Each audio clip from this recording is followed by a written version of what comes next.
네, 안녕하세요. 오늘 발표를 시작하겠습니다. 제가 오늘 발표할 논문은 나스 FPN이라는 논문이고요. 구글 브레인의 연구진들이 참여한 논문입니다. 네, 이미 나스에 대해서 아시는 분들은 눈치를 채셨겠지만 이 논문은 AutoML의 한 분야인 뉴럴 아키텍처 서치를 오브젝트 디텍션 분야에 적용시킨 논문이라고 할 수 있겠습니다. 일단 논문을 설명드리기 앞서서 AutoML이란 무엇인가 간단히 살펴보려고 하는데요.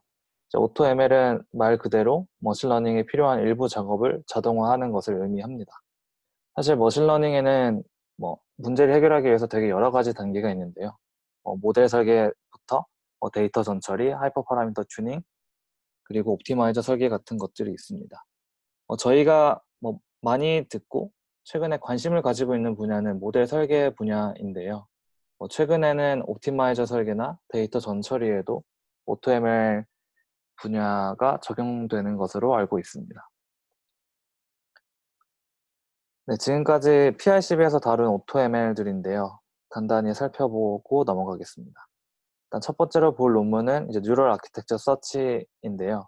AutoML의 가장 기본이 되는 논문입니다. 그리고 두 번째 논문은 Efficient Neural Architecture Search인데요. 파라미터 쉐어링이라는 테크닉을 사용을 해서 기존 나스 논문에서 800GPU에 3주 걸리던 시간을 하나의 GPU에서 8시간으로 대폭 단축시켰습니다. 그리고 세 번째 논문은 MNASNet인데요. 기존의 나스 논문들이 정확도에 초점을 맞췄다면 MNASNet은 모바일 폰에서의 실행 시간을 고려한 그런 AutoML을 제시하였습니다. 그리고 네 번째 논문은 오토딥랩이라는 논문인데요. AutoML을 이미지 세그멘테이션으로 확장시켰습니다. 그리고 오늘 이제 살펴볼 논문은 이제 나스 FPN인데 이제 AutoML을 오브젝트 디텍션에 확장시킨 논문이라고 할 수 있겠습니다.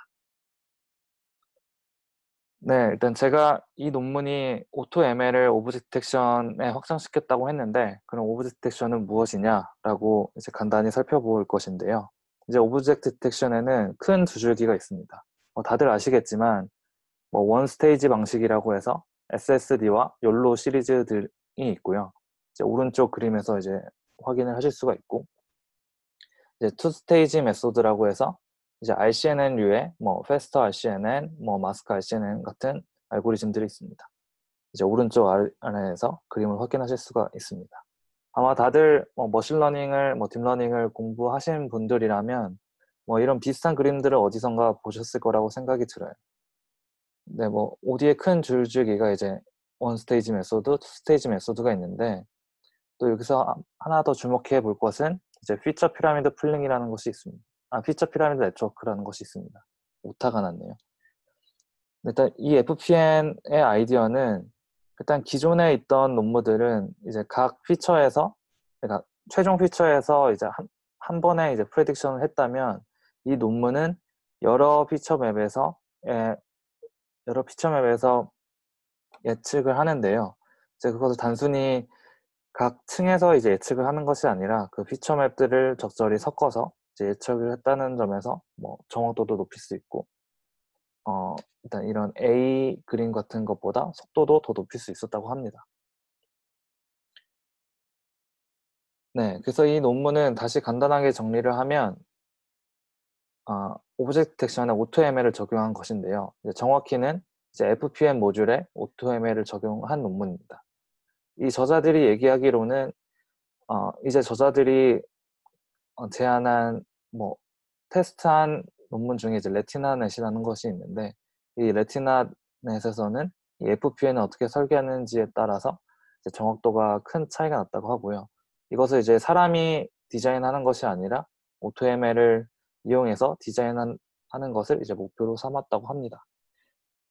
근데 이제 비슷하게 이제 구글에서 덴스 프레딕션 셀이라고 이미지 세그멘테이션에 AutoML을 적용한 논문이 있는데요. 이 논문에서도 보면 이 앞에 부분을 고정시킨 상태로 이 뒷부분만 AutoML로 찾았었습니다. 근데 이제 이 논문에서도 동일하게 이 백본 네트워크는 레티나넷 기반으로 사용하는 대신에 이 뒷부분만 AutoML로 찾는 그런 비슷한 구조를 보여주고 있습니다. 그래서 큰 그림으로 보자면 이 나스 FPN과 이 dense prediction 셀이 하고자 하는 것은 좀 태스크 스페시픽한 부분만 OTML로 찾아보자라는 것입니다. 네, 뭐 자세한 설명을 드리기 전에 결과부터 보는 게 집중하는 데 좋을 것 같아서 이제 결과를 먼저 넣어 보았습니다. 일단 이 나스 FPN의 결과는 되게 인상적인데요. GPU랑 모바일 폰에서 모두 정확하면서 빠르다고 합니다. 이제 기존 모델과 비교했을 때 일단 엔비디아 P100 GPU에서 마스카이 CN이나 기존에 잘 된다고 하는 그런 오브젝트 딕션 알고리즘들보다 더 적은 수행 시간을 가지고 더 높은 정확도를 보여주고 있고요. 그래서 지금 여기에 보이는 MAP가 48이라는 것은 굉장히 높은 수치인데요. 이 결과에 쓰인 데이터셋에서는요. 그래서 이런 것들을 FPM만 잘 디자인해서 좋은 결과를 보여주고 있습니다. 그리고 이제 모바일 폰에서도 이제 모바일 폰에 해당하는 다른 경량화된 오브젝트 디텍션 알고리즘과 성능을 비교를 했는데요. 이제 동일한 수행 시간에서 다른 기존의 구조들보다 더 좋은 성능을 보여주고 있습니다. 네, 그만큼 이제 AutoML로 찾은 나스 FPN이 하드웨어에 상관없이 좋은 성능을 보여주고 있다는 것을 이 표로 알 수가 있고요. 네, 일단 이 나스 FPN은 기본적으로 레티나넷을 기본 구조로 하고 있는데요. 레티나넷을 간단히 살펴보자면 이 왼쪽에 있는 그림처럼 이미지에서 각 피처를 뽑게 될 텐데 이 각 서로 다른 레졸루션을 가지는 피처 레이어에서 이제 각 프레딕션 하는데 이제 이전 피처 레이어가 그 다음 피처 레이어의 엘리멘트 와이즈 썸이 되는 그런 형태입니다. 그래서 아무래도 이 한 피처 맵에서 뽑는 것보다는 여러 피처 맵에서 뽑는 게 좀 스케일이 다른 오브젝트 디텍션은 좀 더 유리할 테고요. 그리고 이런 식으로 피처가 전달이 된다면은 유넷 구조처럼 조금 더 피처의 퀄리티가 좋아지기 때문에 오브젝트 디텍션을 하는데 좀 더 유리하다고 합니다. 그래서 저자들은 이제 전체적으로는 이런 구조를 유지를 하는데요. 레티나넷 같은 경우에는 이 피처들이 합쳐질 때 바로 직전 레이어에 있는 피처들이 적절한 레졸루션을 맞춰진 다음에 이제 그 다음에 엘리멘트 와이즈 썸을 하게 되는데요. 이제 이 논문에서는 이 엘리멘트 와이즈 썸을 어떤 층에 어떤 레이어와 할 것인지를 이제 AutoML로 찾았다고 보시면 되겠습니다. 그래서 이 논문에서는 방금 이전 슬라이드에서 말씀드린 것처럼 이런 피처 레이어에서 어떤 레이어들을 어떻게 할 건지를 AutoML로 찾는 것인데요. 이전 슬라이드에서 보시면 예를 들면 이 두 번째 레이어에서는 이 위에 있는 레이어와 적절하게 합쳐진 다음에 이 안에서 이제 결과를 내는 형태인 거죠. 그래서 이 논문에서는 이 레이어들을 어떻게 합칠 건지를 AutoML로 찾게 되는데요. 그래서 이 논문에서는 이제 멀징 셀이라는 걸 제안을 했는데 이 멀징 셀이 하는 것은 이런 후보 피처 레이어에서 적절하게 두 개의 피처 레이어를 뽑습니다. 그리고 그 둘의 크기를 적절히 맞춘 다음에 이 바이너리 옵이라는 걸 통해서 하나로 이제 합치게 되는데요. 그래서 이 바이너리 옵에서 합쳐지는 형태는 단순히 썸을 하는 형태가 있고 아니면 이제 글로벌 플링 같은 걸 통해서 사이즈를 맞춘 다음에 이제 썸을 하는 형태가 있습니다. 그리고 이제 썸을 하기 전에는 이제 렐루 3x3 컨볼루션 배치놈을 통과한다고 하고요. 그 다음에 이렇게 최종적으로 나온 이 피처 레이어를 다시 원본 피처 레이어 풀에 추가를 하고 이거를 몇 번 반복하느냐에 따라서 이 과정을 7번 반복하면 이제 세븐 멀징 셀이라고 부릅니다. 그래서 기본적으로는 이 멀징 셀을 통해서 피처 레이어를 어떻게 합치는지를 AutoML로 결정한 것이고요. 그것들을 몇 번 합칠 건지, 몇 번 반복할 건지에 따라서 성능이나 속도를 비교한 결과들이 뒤에 있습니다. 네, 그래서 앞서 저자들이 제안한 이 멀징 셀이라는 것을 어떻게 아키텍처 서치를 했냐라고 하면은 전체 구조는 이 논문 제목에서도 알 수 있듯이 나스 논문을 기반으로 했고요. 그리고 이 나스 논문이 기본적으로는 강화학습 에이전트를 학습하는 그런 구조인데, 이제 그 강화학습 에이전트를 학습할 때 PPO라는 알고리즘을 사용했다고 합니다. 그리고 이런 강화학습에서 중요한 것은 그 리워드를 어떻게 정의하냐는 것인데요. 이 논문에서는 그 각 세대에서 찾아낸 구조들의 밸리데이션 셋 정확도를 리워드로 해서 그 강화학습 에이전트를 학습했다고 합니다. 그래서 이 밸리데이션, 그러니까 학습과 밸리데이션에 사용된 것은 이제 코코라는 데이터셋이고요. 밸리데이션 셋 같은 경우에는 학습 셋에서 랜덤하게 선택된 7천여 장의 이미지라고 합니다. 그리고 이제 학습 속도를 빠르게 하기 위해서 입력 크기를 512 by 512로 제한을 했고요. 그리고 이제 아무래도 큰 네트워크를 학습하고 밸리데이션까지 하려면 시간이 많이 들기 때문에 레지넷 10 같은 아주 작은 네트워크를 백본으로 사용을 해서 아키텍처 서치할 때 사용했다고 합니다. 그리고 이런 아키텍처 서치를 통해서 나온 나스 FPN을 조금 더 큰 백본을 가지는 아키텍처에 붙여서 이제 이후의 실험 결과들을 보여주고 있는 것이고요. 그리고 이 아키텍처 서치를 하는데 총 1000개의 TPU를 사용했다고 합니다. 굉장히 많은 컴퓨팅 파워를 사용을 한 것이고요. 네, 그래서 이 슬라이드는 그 각 세대가 지날 때마다 이 강화학습 에이전트가 FPN 구조를 잘 찾아냈는지를 나타내 주는데요. 그래서 이 왼쪽에 있는 그림은 각 세대가 지날 때마다 그 밸리데이션 셋 애큐러시가 높아지는 것을 알 수 있습니다. 여기서 리워드가 이제 밸리데이션 셋 정확도를 의미하기 때문에요. 이제 이 리워드가 좋아진다는 것은 이 AutoML이 좋은 아키텍처를 찾는다는 것을 의미를 하게 되고요. 이제 하지만 이 저자들이 밝혀낸 바로는 한 8,000 스텝 정도 지나면은 그 AutoML이 탐색하는 아키텍처의 구조는 대략 8,000개 정도로 제한이 된다고 합니다. 그래서 아무리 오래 학습을 한다고 하더라도 이제 유니크한 구조는 이제 8,000개 정도로 이제 수렴을 한다고 하고요. 이 8,000개 안에서 어떻게 하면 조금 더 잘 찾아낼지, 그 풀을 어떻게 하면 조금 더 잘 조절할지가 이제 강화학습 에이전트가 하는 역할이 되겠습니다.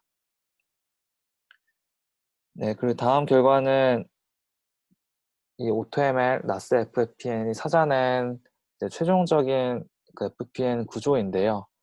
이제 이 그림은 이제 세븐 멀징 셀이기 때문에 아까 말했듯이 그 레이어를 두 개를 뽑고 이제 하나로 합치는 과정을 총 7번 수행했다고 생각하시면 됩니다.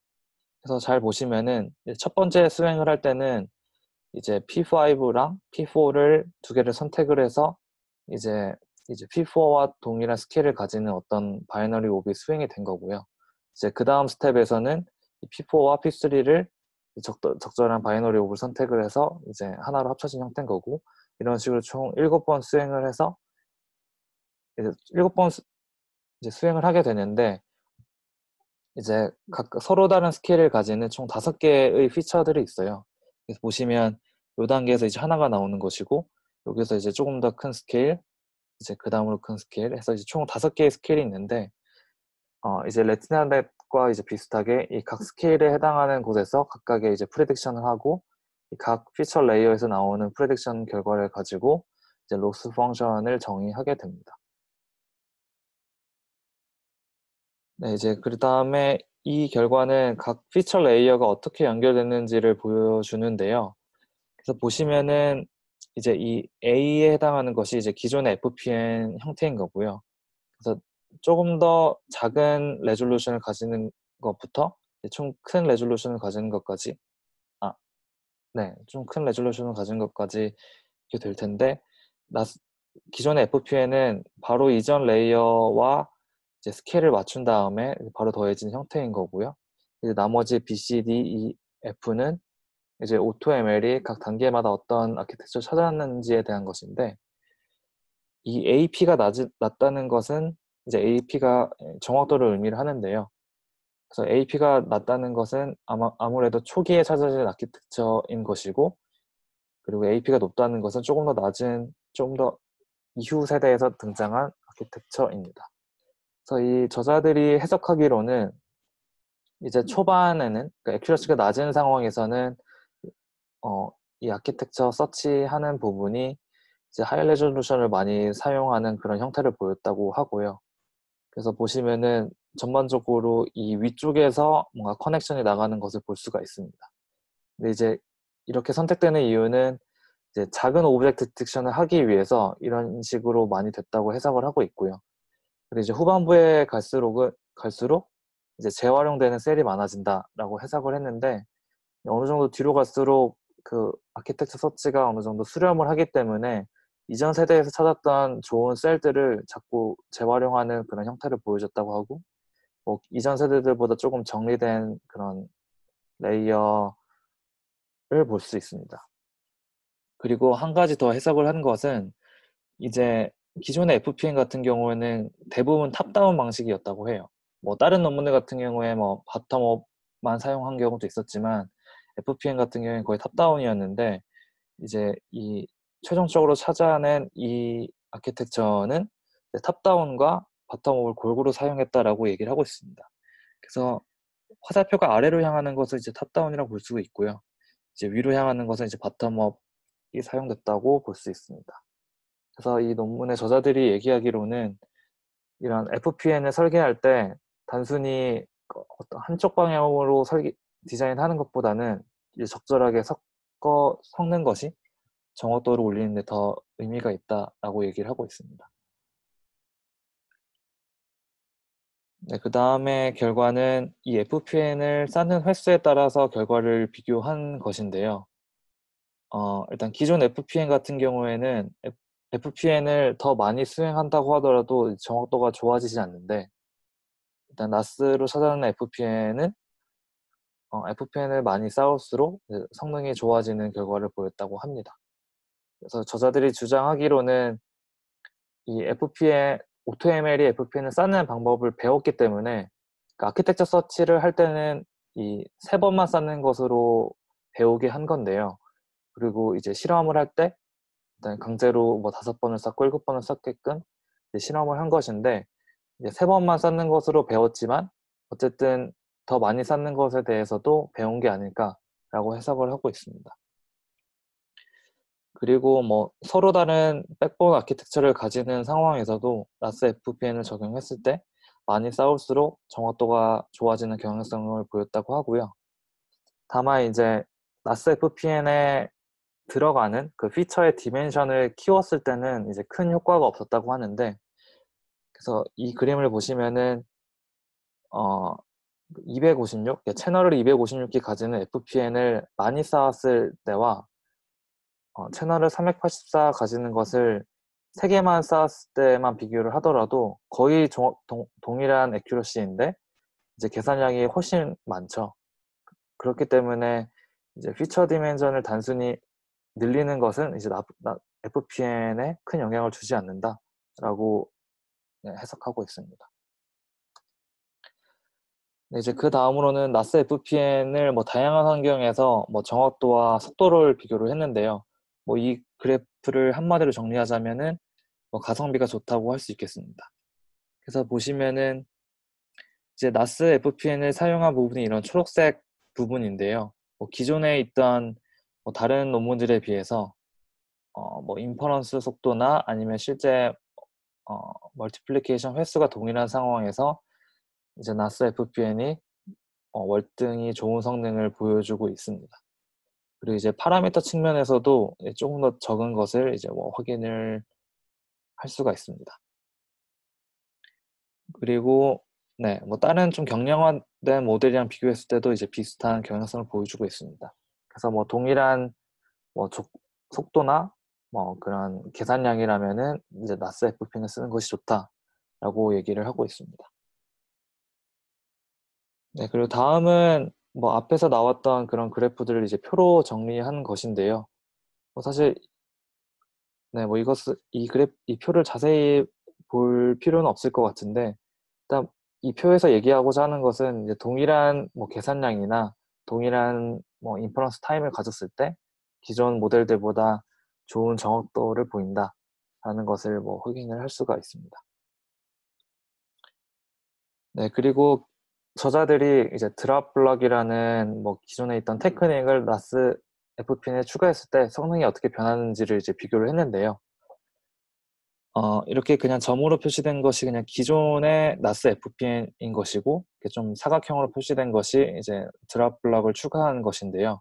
이제 드랍블럭을 추가했을 때 이제 나스 FPN, 그러니까 FPN의 성능이 이제 굉장히 좋아졌다고 합니다. 제가 이 드랍블럭에 대한 논문을 자세히 읽어보지는 않았는데, 일단 드랍블럭을 FPN과 썼을 때 굉장히 궁합이 좋은 것을 이제 확인을 할 수가 있고요. 근데 이제 다른 논문들에서는 드랍블럭을 FPN에 적용하지 않았기 때문에 실험 결과를 비교할 때는 드랍블럭을 제외한 걸로 실험을 했다고 하고요. 하지만 이 나스 FPN에 추가적으로 드랍블럭을 쓴다면 추가적인 성능 개선을 이룰 수 있다라고 설명을 하고 있습니다. 네, 그래서 오늘 논문을 요약을 하자면 사실 이 논문에서 크게 어, 신기하거나 새롭게 제안된 부분은 없었다고 개인적인 생각이 들고요. 다만 이제 기존에 있던 AutoML을 이제 오브젝트 디텍션으로 확장을 했고 기존 논문들에 비해서 좋은 성능을 보여줬다는 점에서 의미가 있을 것 같습니다. 하지만 제가 이 슬라이드에서 한 가지 언급하고 싶은 내용은 기존의 AutoML들이 이미지 클래시피케이션을 넘어서 이제 다양한 태스크로 이제 발전을 하고 있는 것 같은데요. 일단 현재까지의 발전 방향을 보자면은 일단 기존의 이런 백본 구조들은 유지한 상태에서 뒤에 이제 태스크 스페시픽한 부분만 AutoML로 찾아내는 방향으로 이제 발전하고 있는 것 같습니다. 개인적으로 이런 방향이 왜 이렇게 됐을까 생각을 해보자면 일단 당연히 이런 백본 네트워크까지 같이 아키텍처 서치를 하면 좋겠지만 이런 부분까지 같이 찾아내기에는 굉장히 많은 시간, GPU가 필요하기 때문에 불가능한 게 아닌가라고 생각을 하고 있고요. 그렇기 때문에 이 앞에 구조는 이미 프리트레인 된 웨이트를 가져와서 쓴다거나 아니면 이 앞쪽 부분은 웨이트를 좀 픽스한 상태로 이 뒷부분만 찾는 형태로 진행을 하는 것 같습니다. 네, 여기까지 오늘 제 발표를 마치고요. 질문이 있으면 질문을 받도록 하겠습니다.